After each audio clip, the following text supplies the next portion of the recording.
আসসালামু আলাইকুম। Rupsa degree college কর্তৃক আয়োজিত অনলাইন ক্লাসে শুভেচ্ছা অভিনন্দন। আমি নাসরিন সুলতানা লিমা, প্রভাষক সমাজ বিজ্ঞান, রূপসা ডিগ্রি কলেজ, পূর্ব রূপসা, খুলনা। প্রিয় শিক্ষার্থী, আমি আলোচনা করছি তোমাদের উচ্চ মাধ্যমিক সমাজ বিজ্ঞান প্রথম পত্রের তৃতীয় অধ্যায় যেটি আছে, তোমরা বোর্ডের দিকে খেয়াল করো, সমাজ বিজ্ঞানীদের মতবাদ ও অবদান।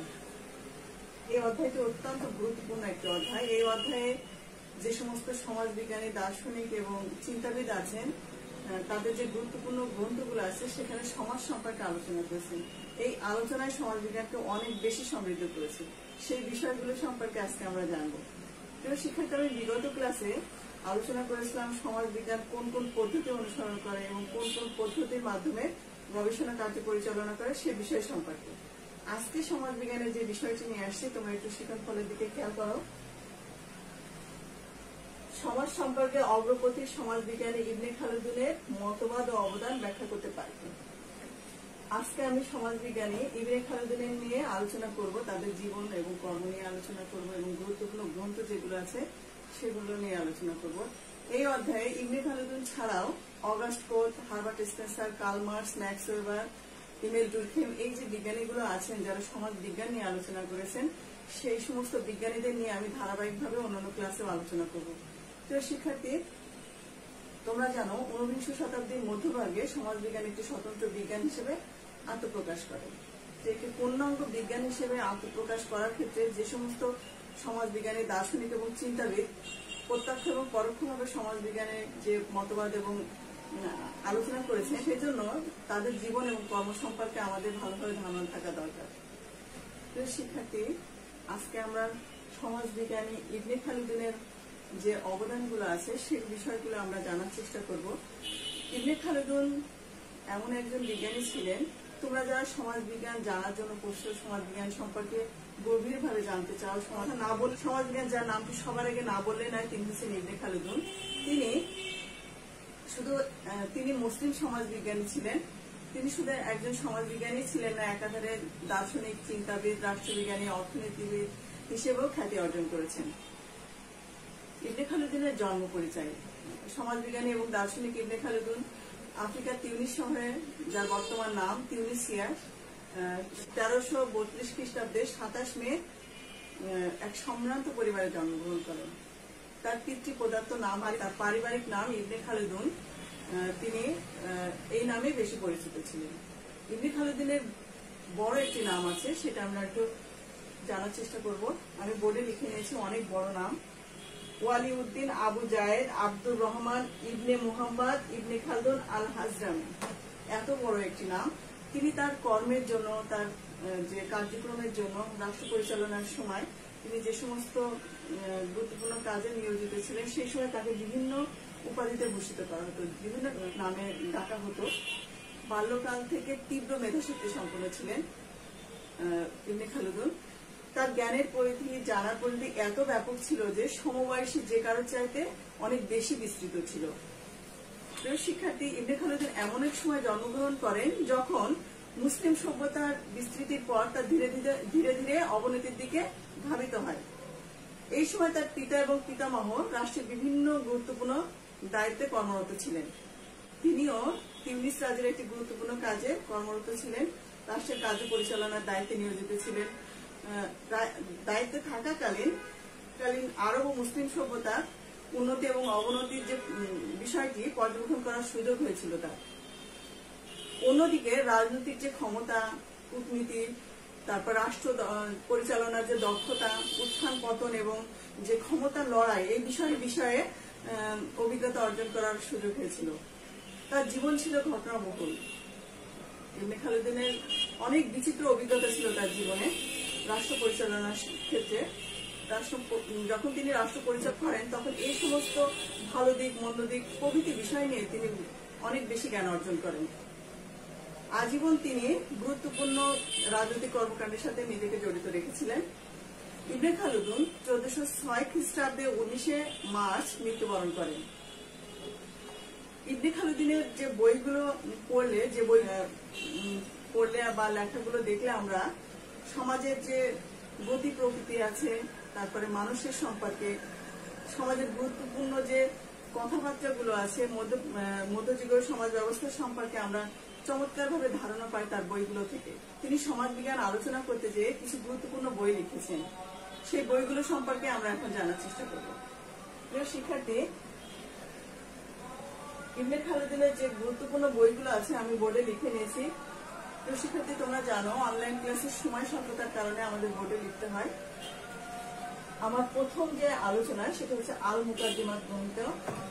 এটি ইবনে খালদুনের খুবই একটি বিখ্যাত গ্রন্থ। এই গ্রন্থে তিনি পাশ্চাত্যের যে ইতিহাস লেখা শুরু করেন এবং তখন থেকে ইবনে খালদুনের যে গুরুত্বপূর্ণ বইটি আল মুকাদ্দিমা বইটি গবেষণা কার্যক্রম শুরু হয়।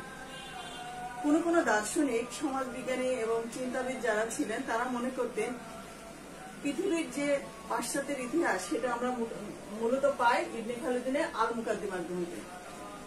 এই আল মুকাদ্দিমা গ্রন্থে তিনি মূলত দেখিয়েছেন রাষ্ট্রের বিভিন্ন যে সমস্ত ঘটনাগুলো ঘটে, এই ঘটনাগুলো দেখা সমাজবিজ্ঞানীদের কাজ নয়, শুধু দেখবে এরকম না, এই ঘটনাগুলো ঘটার পেছনের কারণগুলো কি কি কারণে এই ঘটনাগুলো ঘটছে, এর উৎপত্তি কোথায় এবং সূত্রপাত, ঘটনাটি ঘটার সূত্রপাত কি, এই বিষয়গুলো কিন্তু সমাজবিজ্ঞানীদের জানতে হবে। এই জানার যে জায়গাটা সেটা হচ্ছে ইবনে খালদুন আল মুকাদ্দিমা গ্রন্থে উল্লেখ করেছেন এবং এটা খুবই চমৎকারভাবে তিনি তুলে ধরেছেন। শিক্ষার্থী, আল মুকাদ্দিমা গ্রন্থ সম্পর্কে আমরা মোটামুটি ধারণা পেলাম, যেখানে রাষ্ট্রের ভালো মন্দ দিকগুলো তিনি সেখানে তুলে ধরেছেন। এরপরে যেটি আলোচনা আছে সেটি হচ্ছে আল উমরান। তার বিখ্যাত আরেকটি গ্রন্থ হচ্ছে আল উমরান, যেখানে ওই সময় তিনি একটি নতুন বিজ্ঞানের প্রয়োজনীয়তা উপলব্ধি করেন এবং তিনি এটাকে মূলত বলা হয় সায়েন্স অফ কালচার, সংস্কৃতির বিজ্ঞান। তিনি সংস্কৃতির উৎকর্ষতার কথা বলেছেন। এই কথাটি তিনি সমাজের বিভিন্ন মানুষের কাছে ছড়াই দিয়েছেন এবং তিনি এই সময়টা একটা বিজ্ঞানের প্রয়োজনীয়তা উপলব্ধি করেন এবং অনেকেই সমাজবিজ্ঞানী ইবনে খালদুনকে সমাজবিজ্ঞানের জনক বলেও অভিহিত করেছেন। তিনি সমাজ সম্পর্কে সর্বপ্রথম তার চিন্তায় সমাজ নিয়ে চিন্তা করেন। তিনি প্রথম মূলত ইবনে খালদুনের মতো করে এরকম বিষয় নিয়ে করেননি অনেকেই।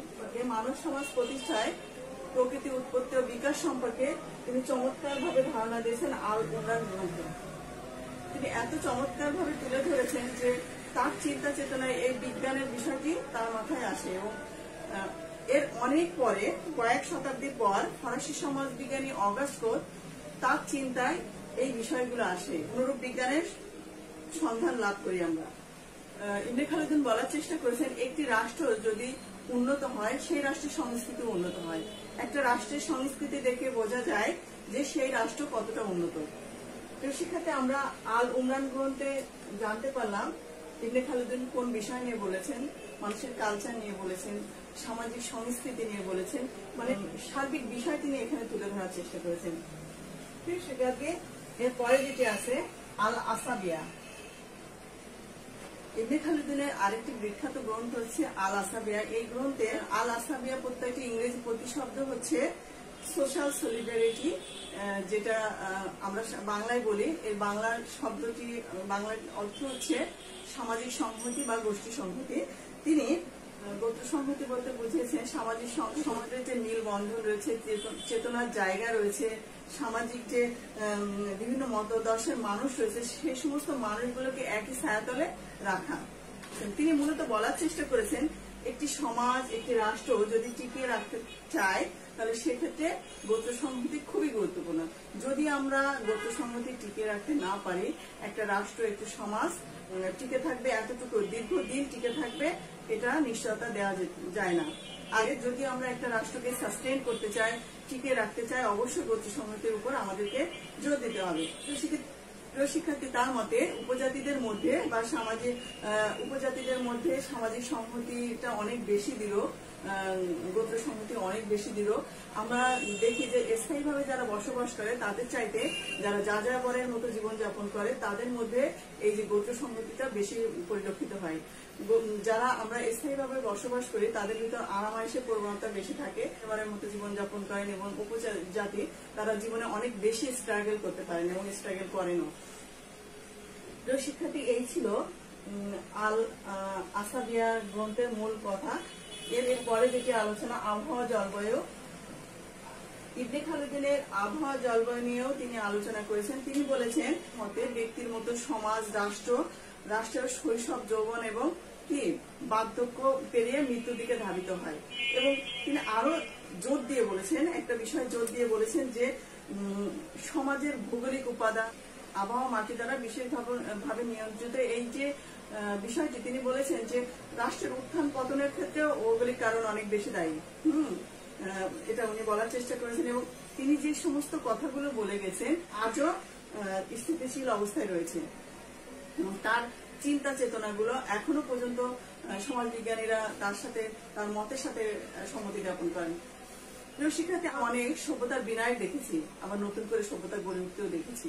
আমরা যদি উদাহরণ হিসেবে বলি, আমাদের বাংলাদেশের প্রেক্ষাপটে পদ্মার তীরে অনেক গ্রাম আছে, যেগুলো এলাকা আছে যেগুলো নদী ভাঙনে বিলীন হয়ে যাচ্ছে, আবার নতুন করে দেখা যাচ্ছে নতুন করে আবার চর যাচ্ছে, সেখানে মানুষ বসবাস করছে, পরিবেশের উপযুক্ত তৈরি করে সেখানে বসবাস করছে, গাছপালা লাগাচ্ছে। আবার যদি অন্যদিকে তাকায়, বর্তমানে মরুভূমিতেও গাছ লাগানো হচ্ছে, সমুদ্রের মধ্যে কৃত্রিম দ্বীপ তৈরি করা হচ্ছে এবং সেখানে মানুষ পরিবেশের উপযুক্ত আবহাওয়া তৈরি করে সেখানে বসবাস করে। শিক্ষার্থী, আবহাওয়া জলবায়ুর প্রতি আমাদের অনেক বেশি যত্নশীল হতে হবে, তবে আমরা একটি সত্যিকার টেকসই সমাজ ব্যবস্থা নিশ্চিত করতে পারবো। শিক্ষার্থী, এর পরে যেটি আছে, আবহাওয়া জলবায়ু নিয়ে আমরা জানলাম। এরপরে যেটি আছে সামাজিক পরিবর্তন। সামাজিক পরিবর্তনটা খুবই গুরুত্বপূর্ণ। তিনি প্রথমে ব্যাখ্যা করেছেন যে সমাজ পরিবর্তনশীল, প্রতিনিয়তই পরিবর্তনশীল। সমাজকে কখনো একটা নির্দিষ্ট ফ্রেমের মধ্যে রাখা সম্ভব না এবং এই পরিবর্তন কিন্তু মানুষের নিয়ন্ত্রণের বাইরে, তার নিজস্ব গতিতে সমাজ পরিবর্তন হচ্ছে এবং সেটা কন্টিনিউয়াসলি পরিবর্তন হচ্ছে। শিক্ষার্থী, তিনি সামাজিক পরিবর্তন নিয়ে আলোচনা করছেন এভাবে যে সমাজ পরিবর্তনশীল, যাকে স্থির রাখা সম্ভব নয়, যেটা মানুষের কোনো হাত নাই, তার নিজস্ব গতিতে সমাজ পরিবর্তন হচ্ছে। আমরা এই বিষয় সম্পর্কে জানলাম। এখন সমাজ বিজ্ঞানী ইবনে খালদুনের কিছু সমালোচনাও রয়েছে, সেগুলো সম্পর্কে আমরা একটু জানবো। ইবনে খালদুন বহু বছর মানুষের অগোচরে ছিলেন। মানব সমাজ অধ্যয়নে তার যে উদ্ভাবিত যে বিজ্ঞানগুলো ছিল, তার ধারাবাহিকতা পরবর্তীতে এগিয়ে নিয়ে যাওয়ার মতো উত্তরসূরি না থাকার কারণে নতুন একটি বিজ্ঞান বেশিদূর অগ্রসর হতে পারে। বিশ্ব তার যাবতীয় কাজের পর্যালোচনা এবং বিশ্লেষণ করে তার মূল্যায়ন করেন এবং এই মূল্যায়ন সারা বিশ্ব আজকে স্বীকৃতি দেয়। আমাদের বাংলাদেশের সমাজবিজ্ঞানের প্রতিষ্ঠাতা ডক্টর নাজমুল করিম, তিনিও ইবনে খালদুনকে সমাজবিজ্ঞানের জনক বলে স্বীকৃতি দেন। প্রিয় শিক্ষার্থী, এই ছিল আমাদের ইবনে খালদুনের নিয়ে মোটা দাগে আলোচনা। আশা করছি তোমরা ইবনে খালদুনের জন্ম পরিচয়, তারপর তার যে বিখ্যাত গ্রন্থগুলো আছে সেগুলো সম্পর্কে তোমরা ভালোভাবে স্পষ্ট ধারণা পেয়েছো। আগামী ক্লাসে আমি এই অধ্যায়ের অন্য কোনো বিজ্ঞানী নিয়ে আলোচনা করব। সে পর্যন্ত তোমরা ভালো থাকবে, সুস্থ থাকবে, এই আশা ব্যক্ত করে আমি আমার ক্লাস শেষ করছি। ধন্যবাদ সবাইকে।